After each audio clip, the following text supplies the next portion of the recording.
제가 그 편입했던 종목 중에 하나인데 이 편입을 한 종목이 이제 동원 시스템즈라는 회사예요.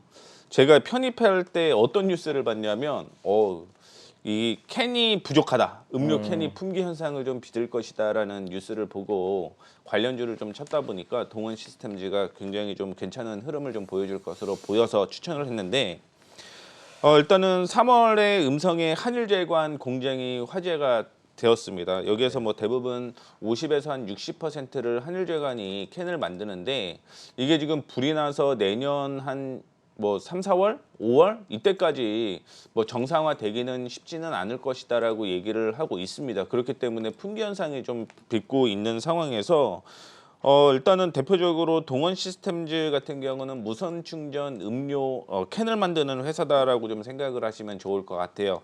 그래서 뭐 소비재 전반에 포장재를 하는 1위 업체다라고 좀 생각을 하시면 좋을 것 같고 그 외에도 이제 동원 시스템즈 같은 경우는 일반 캔뿐만이 아니라 그 외에도 2차 전지 캔도 만든다라고 보시면 좋을 것 같습니다. 뭐 네. 캔이라고 얘기하기는 좀 뭐하지만 대표적으로 이제 MKC라는 회사의 지분을 100% 인수를 했거든요.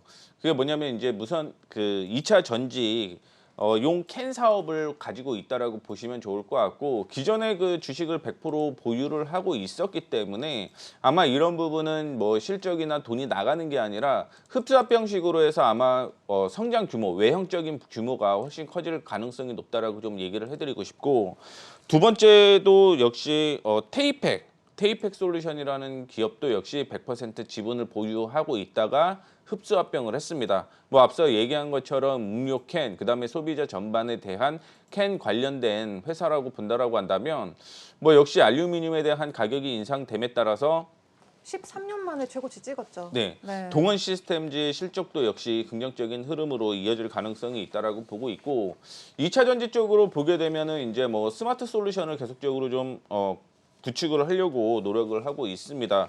뭐 얼마 전에 이제 7개의 생산 공장에 스마트 팩토리를 구축을 해서 뭐 예전보다는 한 70% 정도, 30에서 70% 정도는 더 물량을 좀 생산할 수 있는 그런 측면을 좀 보여주고 있기 때문에 이런 부분이 아마 실적으로 작용을 할 가능성이 높다라고 좀 생각을 하고 있고 만약에 그 캔에 대한 부분과 그다음에 올해 자회사 둘을 7월 그다음에 11월까지 이제 합병이 된다라고 볼 수가 있을 것 같은데 만약에 이게 합병이 된다라고 한다면 연말 규모로 보게 되면 매출이 사상 최대가 터질 수밖에 없는 그런 상황이다라고 좀 볼 수가 있을 것 같습니다. 그 외에도 이제 품절주에 좀 비슷한 측면을 좀 보여주고 있다라고 보시면 좋을 것 같은데 뭐 동원 엔터프라이즈 외에 사인이 80% 갖고 있고요. 자사주가 0.77입니다. 그러니까 유통주식 수가 한 20% 정도 정도밖에 안 되기 때문에 뭐 언제든지 추가적인 상승 충분히 이어질 수 있는 종목이다라고 생각을 하시고 이런 종목 좀 맘 편히 담아두시면 좋을 것 같습니다.